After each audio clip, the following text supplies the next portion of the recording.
Welcome to Warhamster. I'm your dev, Brandon. I'll be hosting today's video.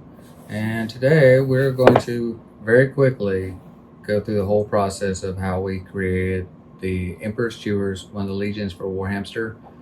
And it's the same process we've used for every other one. And we'll keep using it going forward because it works. So straight off the bat, we use ChatGPT. It's pretty easy to use. And all it takes is you put a little time to get the prompts right, and you can generate image after image.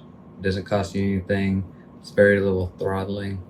Going from there, I use Photoshop to edit. I also use Adobe Illustrator when I'm working on anything that's not a rasterized image. So if it's a vector graphic and SVG, I'm going to use Adobe Illustrator. I'm very comfortable with the Adobe products and I stick with them. There are a bunch of other products out there that work just as good and don't cost as much money, but I'm not familiar with them, so I stick with what I know. I said that. Let's jump right in. The Emperor's Children. Pretty fun little legion. They're all about perfection, and it kind of goes bad for them because you can't be perfect, right? In ChatGPT 4, I started off with some reference images and another training that worked out pretty well, but it kept having issues. So I started over from the beginning, and it took me probably about 40 prompts before I finally got it locked in. And things that you want to remember with this: when you're training ChatGPT, you want to kind of let it drive for you, okay? By that I mean, instead of telling it what you want, ask it what it knows about it. With the Emperor's Children, the way I started off was I asked ChatGPT, what do you know about the Emperor's Children from Warhammer 40k? It gave me back some information on it. So great. I want to create a fictional universe that's a parody of it with Warhamster. How would you do that? It told me how it would do it, then I told it to go ahead with it. Adobe Illustrator for the logo. You see me working on the logo here. I had ChatGPT create some logos for each legion, and those are all, again, rasterized images. They won't scale well, you can't do anything with them.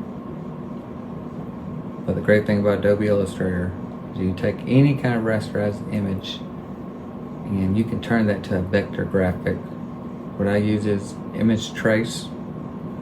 Just click on the little button and then you expand it.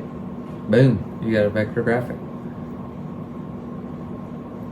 After that, I go in, I clean it up some. I get rid of any kind of anchors that I feel like aren't necessary. I will use the convert tool to get rid of some of the curves, and I try to make it seem overall a much cleaner and sharper image. Because ChatGPT, it does a lot of crazy things. You'll have these weird artifacts, you'll have little lines, little contours that just don't make sense. Why would you do that? It's AI, it's learning. You see here, removing a bunch of things, cleaning it up. This process actually doesn't take as long as it seems. I think it took about 40 minutes. All these videos, by the way, are sped up 800%. There's probably, I don't know, maybe 6 hours total put into what you're seeing. That doesn't include the masking process. That's where we remove the background from our AI generated images. It also does not cover post editing, where we take the AI image and remove all those little defects that we don't like, change the colors, add insignia that fits the theme. That's a much longer process. think I've gotten it down to about 2 hours per NFT. So if there's 20 NFTs, yeah, it takes a little time. It's a full-time job. I would like to say it's pretty rewarding, but we'll see. The next process is Photoshop those edited images into NFTs. So take the logo and I'll put it in my little stats window here. The stats window I'm reusing for all the legions, all the NFTs. It's a placeholder right now. Eventually that gets replaced as well with a actual useful trading card game stats window. So I have all of the information on there. I guess theoretically you could print these out and make your own booster deck and have battles if that's what you wanted to do. But anyways, so this is shortly after I just completed the iron wheels. Once I completed the iron wheels, I moved to the Emperor's Children, which kind of jumped orders because the Emperor's Children was supposed to come before the iron wheels. I was kind of excited to jump on them. Then I come back here, start editing the NFT frames window, putting the background together.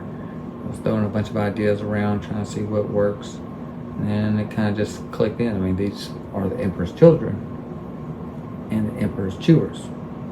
You know? So it's going to be beautiful, gawky, and then you got to throw some kind of chewing in, right? And that's what you see me doing here. I'm just kind of chopping away with a brush and then adding some effects. You got to have highlights that show different textures, different ways that the light hit it. Because if you got chewing going on, there's going to be different elevations, and you're going to have all kinds of different lighting going on in those areas. I think it came out pretty good. Just a little, I'll give myself a little pat on the back there. Good job, Brandon. And once this background gets wrapped up, then we move on to taking all those images that we've generated in AI and then edited in Photoshop, and then we place them in here, resize them, kind of make them blend into their background. And we have to change up all the stats to match each one. And this can get a little hectic, which is why you'll see me using a spreadsheet. The spreadsheet that I have tracks all of the information from their names, their images, the order number, all this information. If you don't do this, it gets really, really confusing. You lose track of who is this.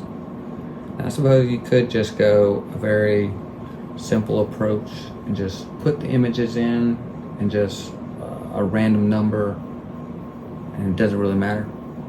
But what we are going for is to make every single NFT an individual, have their own little backstories, make them kind of relatable, if you can relate to a hamster.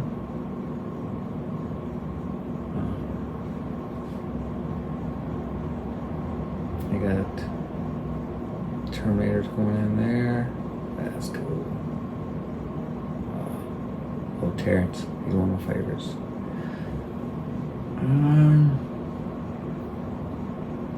Once we get all these NFTs in, and you'll see there's quite a few. This is 20 here. I just did another 20. And it probably takes, I say 15 minutes for each one, because there's really not a whole lot of work that goes on at this point.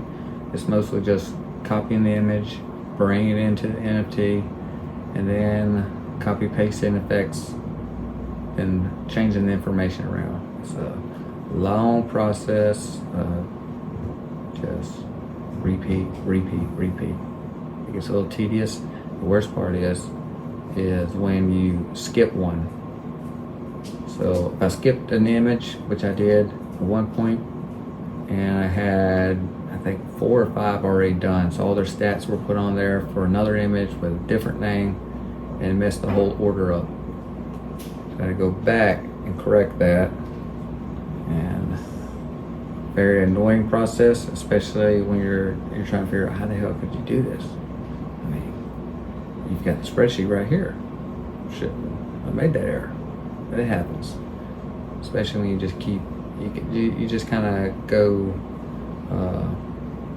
autopilot and just start working. Before you know it, you're either at the finish line or you've gone the wrong direction. You got to turn around. Be careful with that. And we come up towards the end of this. The NFTs are wrapping up. We get the last one done. It's a good feeling. Oh no. Oh, there's an error there. Most you won't notice that. Let me know if you do. Glorious. And that is the process. I told you wouldn't learn a lot, but I hope it was entertaining.